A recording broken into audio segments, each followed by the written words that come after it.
Hey, beautiful beings. Wishing you all a very happy new year and wishing you a very abundant, successful 2021. I am very excited about this year in terms of sort of like freedom and just to see what comes. But this video is a bit different to some of the other videos I've done. So normally when someone comes through to me, I write down their channeling. So for example, this year I've had, well, last year now, we've had Joan of Arc, John Lennon, who else have we had? Oh my days, my mind's just gone blank now. But I've had various leaders coming through to me to share their stories. Abraham Lincoln, that's in, Martin Luther King. So a few days ago when Winston Churchill appeared whilst I was in the bath, I was a bit surprised, but I was like, right, let's see where we go with this. And the information that he gave me was quite complex. So it involves 1666, it involves 1940, yeah, it involves reptilians, it involves quite a lot of stuff. So in this video, I'm going to do like a bit of a presentation just to sort of show you how everything comes together. But what I wanted to say as well before this video is, you know, I always recommend asking yourself these questions, doing your own research, because that's what I do. You know, if someone says something to me, I'm like, oh, is that true? And I go away and I look it up for myself. So practice discernment, you know, when you're watching any videos like this, and ask yourself, does this make sense to me? You know, and definitely do your own research. So without further ado, so like I said, it's a little bit different to the videos I normally do. I hope you find this information useful. If you do have any questions, like I am giving you all the information that I have been given as well. So I'm just going to check this is recording.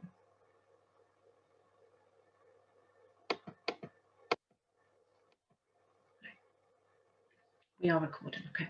So I am giving you all the information that I have been given, okay. So it started with Winston Churchill, okay. So with this, we're going back to 1666, okay. Now, obviously, the numbers 666 are quite relevant, as in terms of that has always been sort of the number of the devil, okay. Now, when Winston Churchill first came through, I said, you know, what do you want me to share?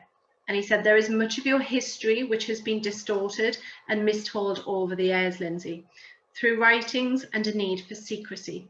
The secrecy has been within societies since 1666, the year the reptilians landed into London, okay? So I was like, okay, let's roll with this.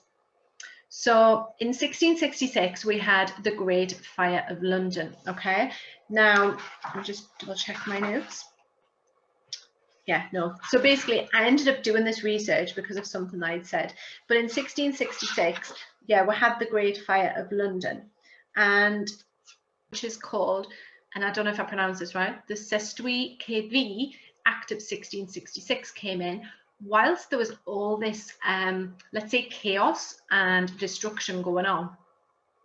So in 1666, the fire started around, I think it was the 2nd of September, lasted for 3 or 4 days, and basically all this part in pink was all burned down, okay? So just take note, St. Paul's Cathedral, that was burned down, okay? Then we have Temple Bar here and the Tower of London.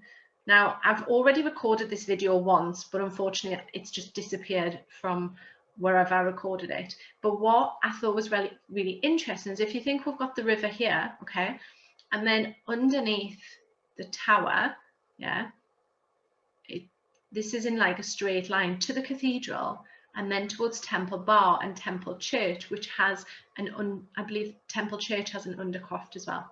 So anyway, so St. Paul's Cathedral is quite crucial in this, okay? So there's this great fire that sweeps out in 1666 and basically destroys all of this area, okay? So it's feeling a bit chaotic, you know, lots of stuff going on. Now, prior to this, let's go on. So just to give you an example of what the 1600s was like. So in 1600, Giordano Bruno was burnt at the stake for postulating that there are other worlds in the universe, okay?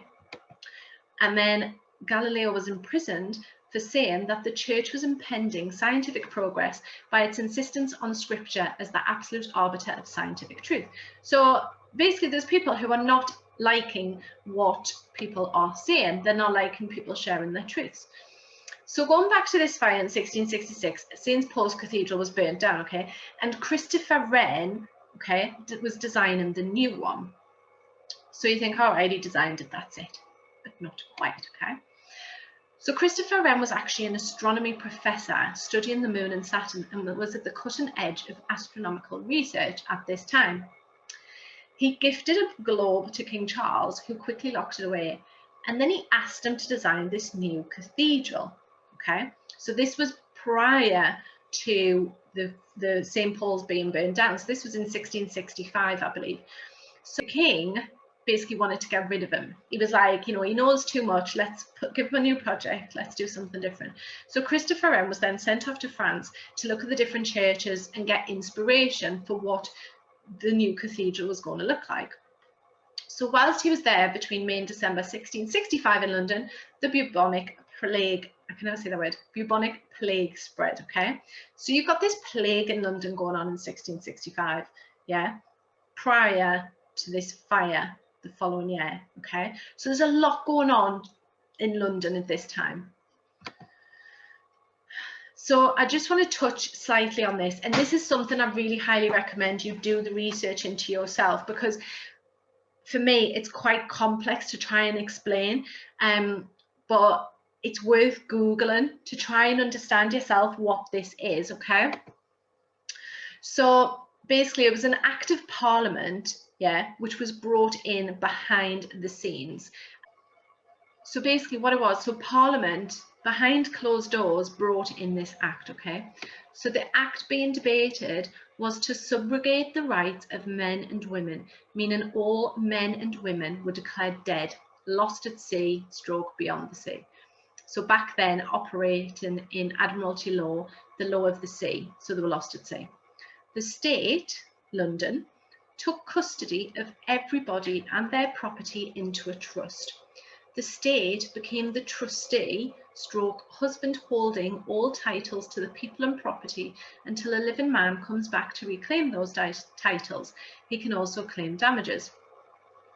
When capital letters are used anywhere in a name, this always refers to a legal entity, stroke fiction, comma, company or corporation, with no exceptions, okay?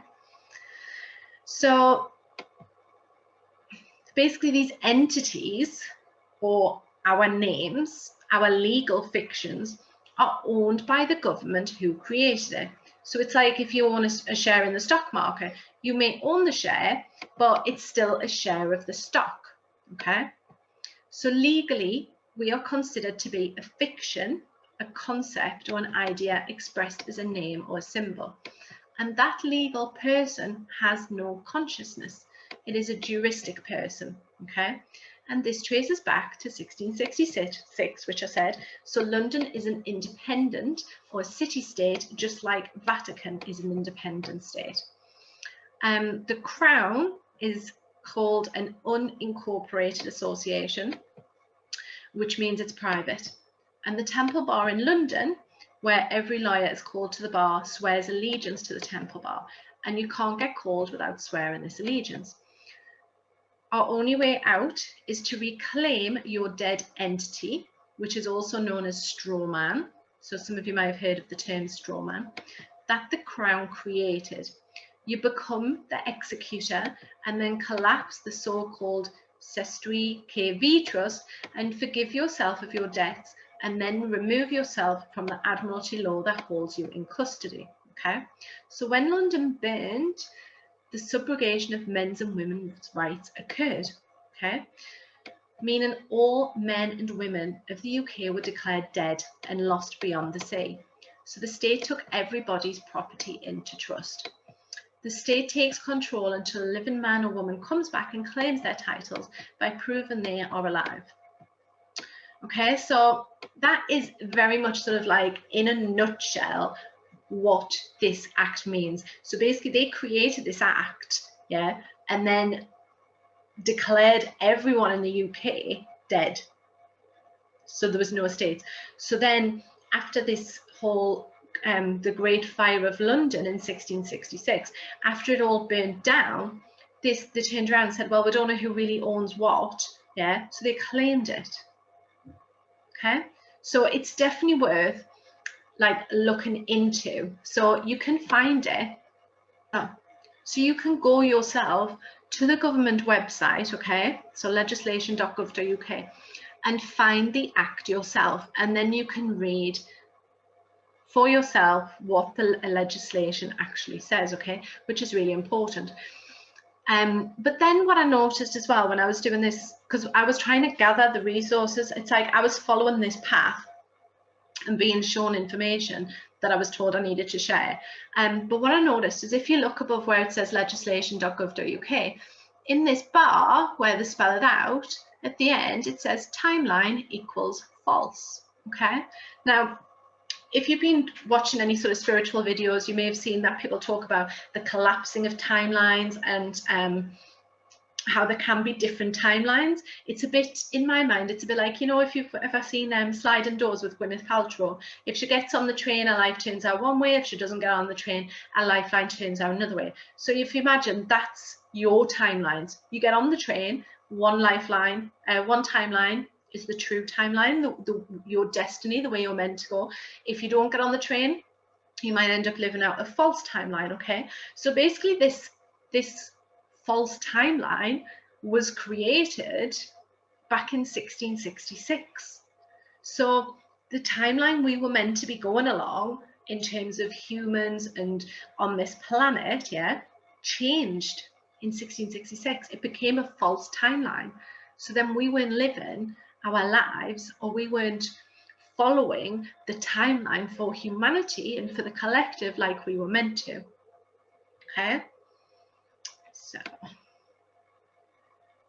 so just how does this affect me? Okay, so I just shared that before. Like I said, go and have a read and look up stuff about. There's a really good video on YouTube about what a straw man is, what it means, etc., and how you can sort of like step away from it. So St. Paul's was demolished, okay, in the fire, like I showed you on the map, and it needed rebuilding. So do you know how it was paid for? Basically, what the government did at the time, or what the king did, whoever was in charge, they basically said, right, in order for us to rebuild St. Paul's Cathedral, we're going to put a price rise on coal, okay? Now, at that time, the majority of people would have needed coal, you know, to fuel their houses, to keep warm, etc. So it was actually the people of the UK that the government had just declared dead and gone, actually paid for the new St. Paul's Cathedral to be built. So, all very well, but what has this got to do with Winston Churchill? Yeah. So it started with a dream for me. Okay, now this is how I get sort of like messages through as a medium, as a psychic. Okay, and my dream was literally about, there was 3 firemen, there was lots of children, and there was an empty stage, and there was barriers being put up around this stage, and one of the firemen was called Paul. And I was like, that was really strange. And I was trying to interpret it myself. I've always had very vivid dreams, trying to interpret it, and it didn't make sense to me. So I happened to share it. A friend of mine has got a really lovely group, my friend Rachel, called Everyday Spirituality. So she was asking about dreams, and I said, I had this really strange one last night about 3 firemen, one called Paul, children, and a stage, and actors. I was like, I don't really know what it means. But then a lady shared one of these on this day posts, okay? And it said, on the 29th of December, 1940, 100,000 bombs were dropped on London, all in a specific area, mainly commercial units. And this was the second Great Fire of London, okay? And I was like, well, if this is the second, then when is the first? So during 1940, Prime Minister Winston Churchill sent the message that St. Paul's must be saved at all costs, right? And when I read that, I was like, why did he want to save it? And like I said, he came through to me when I was in the bath, so I asked him some questions. But I just said, you know, this was my thinking. I was like, doesn't it seem a strange thing to say when your city's under attack? You know, what about the other places? What about the palace? What about everywhere else? Why was it so imperative that St. Paul's be saved?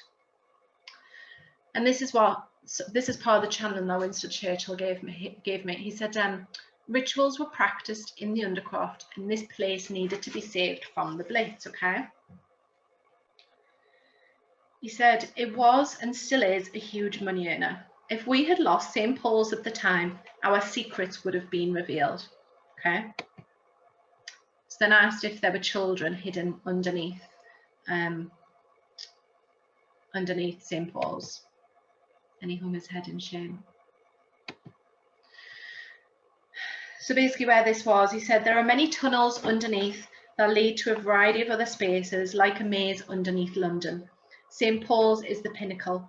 These secrets have been kept for years because of the Freemasons and the monarchy. Everything is so wrapped up there. The attempts to bomb it were because the Germans knew it was the lifeblood, literally, of our UK monarchy and the powers that be. If that had been bombed and the children revealed, our secret then would have been blown. So, like I said, you know, talking about tunnels, you've got this straight line to the Tower of London, you've got this straight line to Temple Bar, etc. St. Paul's Cathedral actually belongs to the people of the UK. So I asked Winston Churchill what his role was during the war, and he said, to ensure we win. He said war was the biggest man-made event to ensure as many souls as possible would feel fear and suffering. Rationing created a desire for material goods, and to gain these you needed to work for the corporation.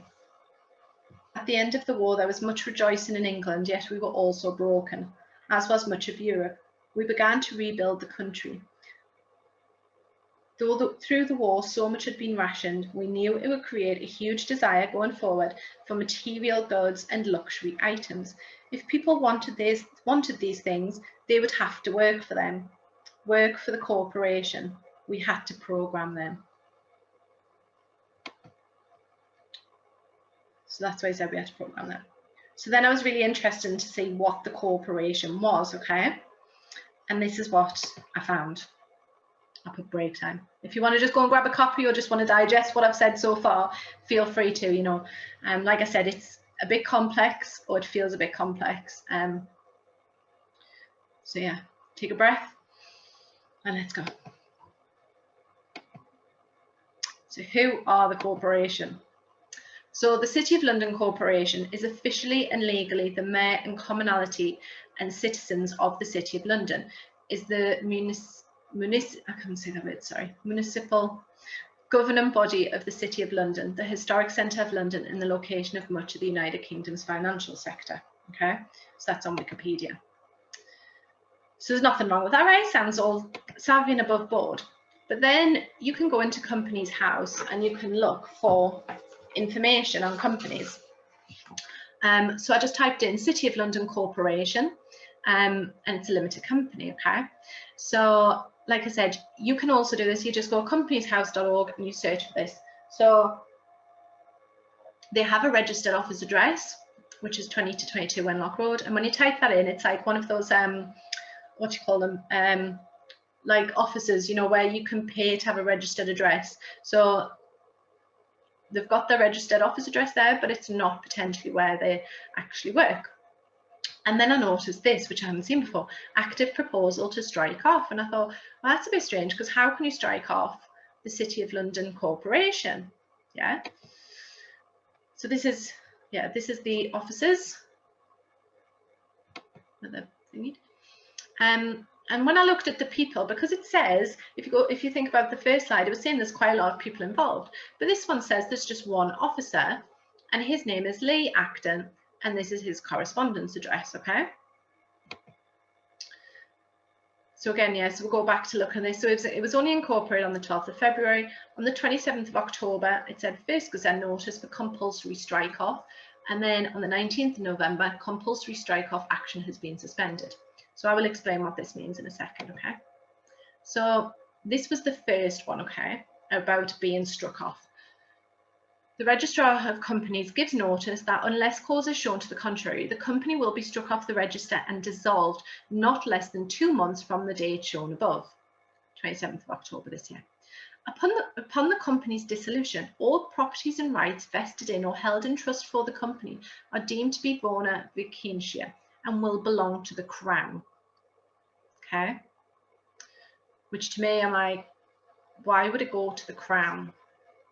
If it's a limited company, surely if it's being struck off, anything that's left, any property, any rights, you know, would have to maybe pay off debtors or go somewhere else. Why is it going to the Crown? And then it came back saying that it's actually been, the proposal has been temporarily suspended as an objection has been received, okay? Which is good to know, because otherwise what it means is that, as far as I was aware, I read somewhere, and I can't remember exactly where, unfortunately, but the City of London corporation was worth 2.7 billion, yeah, possibly more, at the last, like about 6 months ago. So that would all then go to the Crown. All the land would go to the Crown. So you think that area that got burnt down in 1666 all belongs to the Crown. So when I had to look about Lee Acton, I was like, well, who is this? Who's this director? He's an actor. And I was like, I've never heard of him. I don't know what he's got to do with London. He's got 10 followers on this website, you know.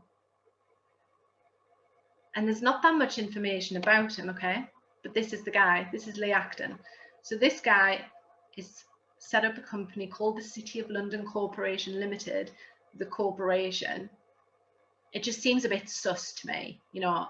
And I get feelings, and I'm like, I just felt I needed to share this with you. Like I said, go away, do your research, you know. If you don't think there's anything in it, no problem. If like you're like, oh my God, that makes sense, awesome. You know, I'm not doing this. How do I explain this? It's like, I've been told I need to share this information because it's part of what I've done, my own sort of research. I've looked into it, you know, I'm like, oh, what's this and where's this? And trusted that upstairs has given me the information that I need to share with you guys. So I put, who is he and why is he in charge of this London corporation? So yeah, apparently the London City Corporation was last valued at 2.7 billion and going to the Crown, said that. And then Winston Churchill just left me with this note. He said George Orwell was right. He said, this has been a highly successful psychological operation on controlling the masses for the corporation. So there's quite a lot of information in those slides. Well, not so much in the slides, but, you know, for you to go away and look at. So he just wanted to come through, I feel, to sort of get the message out that what is happening now feels like something. It's like the end of what was started in 1666. So this has been going on, you know, for a number of years now. It's not something that's maybe happened in the last 50 years or the last 100 years. It's been going on since 1666. This whole idea of this corporation controlling us, you know, it's been going on for eons. So I just feel like, yeah, Winston just wanted to come, he wanted to come through and share the information so that you can go away and look for it yourself. Like I said, you know, everything is online. You can see, you can use Companies House to search for any company information. You can use the internet, you know. One part of the laws of this earth, if you like, is that we need, like, everything needs to be in plain sight, yeah. So nothing's allowed to be hidden or kept secret from us. So when you think about some of the movies that you may have watched, like I kept saying, like a few months ago, I feel like I'm living in Star Wars here, you know, the dark against the light, etc. So some of the movies, the book, like George Orwell 1984, do you know what I mean? We're living it. You know, he shared that information. So some of the movies and books that you've read that might have seemed a bit out there at the time and like, oh, it's never going to happen. It's potentially happening. It is happening. It's not potentially happening. It is happening. So go away, like I said, do your own research, you know, question everything that you see, that you read, get a feeling for it. So does this feel to be true? Yeah, does this feel true to me? And like I said, all I'm sharing with you is my knowings. Yeah, and you might agree, you might disagree, which is absolutely fine. You know, if you want to say, oh, you're a conspiracy, if you want to call me, that's your stuff. Do you know what I mean? But I know in my heart that I need to share this information with you all. So I'm sharing it with love. I'm sharing it from a space of my knowing that what Mr. Winston has said, it's I feel it's true. I feel it. And I do feel it has been a very highly successful psychological operation. So yeah, if you have any questions, feel free to reach out. If you feel like I've done some meditations to help around, you know, understanding some of this stuff and transmuting any negative energies. If you're a light worker or healer watching this, then, you know, I would recommend sending some healing down towards St. Paul's itself and that sort of area. But yeah, not sure what else I can say on this in a minute, but that is all that Winston's given me. And yeah, I hope it sort of made sense. It felt a bit, I know it feels a bit complicated, but just some of the aspects, you know, please do just go and read and research for yourself if you haven't done already. And like I said, if you have any further questions, do feel free to reach out. You can find more information. I haven't put this information on, but there's more about me. You can see my website, LindsayBanks.uk, or find me at any of the social media platforms as well. Okay, lovely. So I hope you've enjoyed that. Like I said, it's a bit different, but I felt like I needed to do this presentation form in order to be able to share with you everything that came up with Winston Churchill, because it was a bit here, there and everywhere. Okay, lovelies. So thank you very much for watching. Namaste, much love and many blessings.